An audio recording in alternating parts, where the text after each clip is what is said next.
Now, do numbers make you nervous? Is budgeting all a bit mind-boggling? Well, you're not alone, actually. According to recent research, women are twice as anxious as men about using maths and numbers. 35% of young women aren't confident making financial decisions, and 33% of women said they'd avoid a job if it listed using numbers and data as a requirement. Well, to help you out, we're opening our Loose Change Money Clinic. There you go. We have thrown all the money at that. And here to help get over our fear of things financial, he's a University Challenge star, maths teacher and author. It's Seagull. So, it's really interesting because women are twice as likely to do the bulk of household budgeting. Yes. And yet, more women feel maths or numbers anxiety than men. Why? So even though in schools, actually, the attainment between girls and boys for maths is pretty much the same, the reality is when we get to the world, actually, the confidence is different. Like National Numeracy, the charity, have found actually women are twice as anxious as men when it comes to maths. And I think part of it is to do with the stereotyping in our society. Like, you say, oh, girls are creative, boys are more sciencey and maths. Like, and I'll tell you what, as a teacher, parents' evenings are the best examples of this sort of stereotype. So I'll often have a child there, sitting there, like, looking keen, and they're like, oh, Mr. Seagull, please say good things about me. And their maths mark, if it's not as good, what will often happen between mum and dad is the mum will look at the dad and go, oh, don't worry, dad will look after the maths, he's the numbers person. Do people actually say that? This happens. If I got a pound every time that happened, you know what? Rich man. But genuinely, I think it's a self-reinforcing perception in society, and I think we need to snap that out because boys and girls, men and women, can be equally as good as maths. Well, exactly. Now, Myleene, you're really big on that, aren't you, when it comes to budgeting? Myleene's amazing at it. Yeah, but I really try and celebrate that side in my house, and I agree with you. You know, there is a stereotype for sure, and I mean, you know, I'm Asian, so there's an extra... Everyone thinks I'm good at maths and I'm good at piano, but I happen to do like those two things. I think it's so important to have financial literacy. I think this idea of joint accounts, have your own money, have your own liberation, freedom, choice, that's what it gives you. But at the same time, I've always talked about household budget with my children, because otherwise I just walk around the house going, turn off the lights, and they don't know why. So I've showed them, you know, I use pasta pieces to represent money, and I give them, this is the wage, and this is what goes on house insurance, this is what goes on electricity, this is the water rates, this is where the car, the petrol, and just show them how it filters down and why I'm saying turn the lights out. And it just gives them the confidence to have conversations about money. Are there enough families, from your experience working in schools, are there enough families doing that?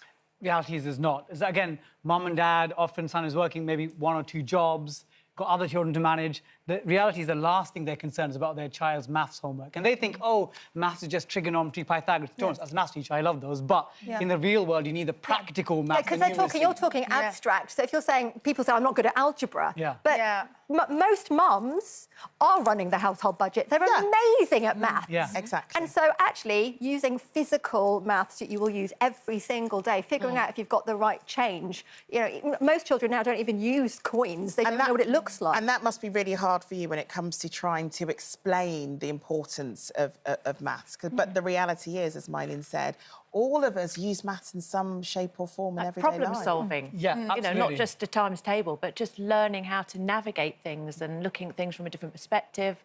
That's all kind of the algorithm of things. Yeah, or just measurements in your house. Absolutely. And like when I'm on geometry. When I'm trying to buy something online, and for example, I bought some luggage and it arrived and it was for a doll's house. I cannot take it on holiday. Like, I'm completely useless when it comes to numbers and maths. No, but the thing is, like I get blindsided. I'm like, oh, that would be all right, and I just press the button and it's a disaster. But I think everyone is a mathematician, everyone in the audience, all of us here, because if you're cooking a meal and looking at the recipes and trying to get the temperature right, or if you're planning a route to work, you're checking the bus timetable or the train and trying to work backwards, or even at lunchtime, you're trying to work out, I need to get everything done in time to watch Loose Women, you're working backwards the time, you're a mathematician. Every single one in this audience, every single one watching, they're all mathematicians. So how then do we sort of make it more, get women perhaps to lose that anxiety and realise that they are better at maths than they think?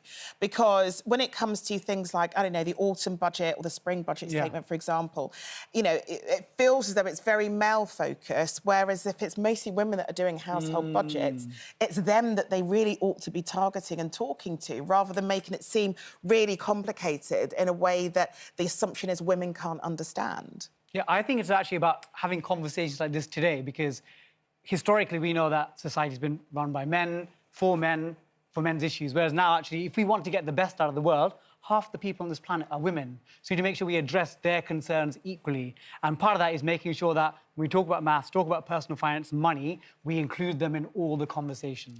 Well, talking about that, Bobby, yes. we have a blackboard in the studio. yeah. Oh, I wonder why that's there. Just because we'd love you to give us a bit of advice about household budgeting. Yes. So if you wander over there, and anyone that's sort of watching us now, grab yourself a pen and paper, or, you know, or just do it in the newfangled way, stick it in the notes in your phone, the advice that Bobby's going to give you. Go on, Bobby. Yeah, so I'm going to do a budget for a two-person household. I feel like I'm back in the lessons. Everyone's looking for it, yeah?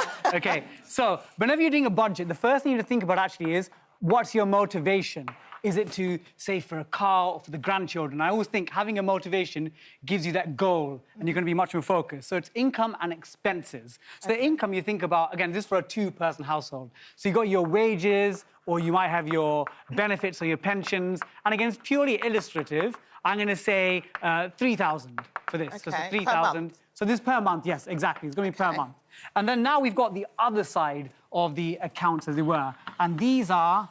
We didn't make that, you know, that squeaky sound. I'm glad I didn't do that. I was worried about that. So we've got our expenses. So expenses for these, I think generally look at your past 3 months to get a realistic sense. Not like pluck a number from the air. Actually look at your statements. And I would say with these, there's 3 parts to it. So there's the bills, there's our living costs, and there's specials. So for the bills, I would say we live somewhere. Housing. Housing is a really important one. So we're going to get you soon, ladies, to do some adding up for me in a second. So keep your maths brain switched on. Then council tax. It's not, we don't want to pay it, but we've got to do that. You don't want to get arrested. So council tax. You've got 30 seconds, Bobby. Oh, my God. OK, council tax is 100. Oh, no. Utilities, this is like speed lesson, isn't it? Utilities are gas, electric, 200. And let's say this adds up to, what does it add up to? 1,300. 2, 3, 4... 1,300, yeah. And then let's say we've got our living costs, we've got it munch, all those like munching. We've got to travel somewhere. Oh, God. You know, We're and that's also 300. And what does that add up to there? 600. And the last thing we'll say, specials. Specials. Christmas gifts, let's say on average it costs... Oh, no, it's getting... Throw the budget out the window. Oh, no. So that's 100 there, add 1,300, 2,000. 2,000, yeah? Yeah. So income minus expenses is what? 3,000? 1,000. 1,000. So I would say income greater than expenses, result happiness. Yeah. Income less than expenses, misery. OK. Right. Thanks for the whistle-stop tour for that, Bobby. Bobby Seagull.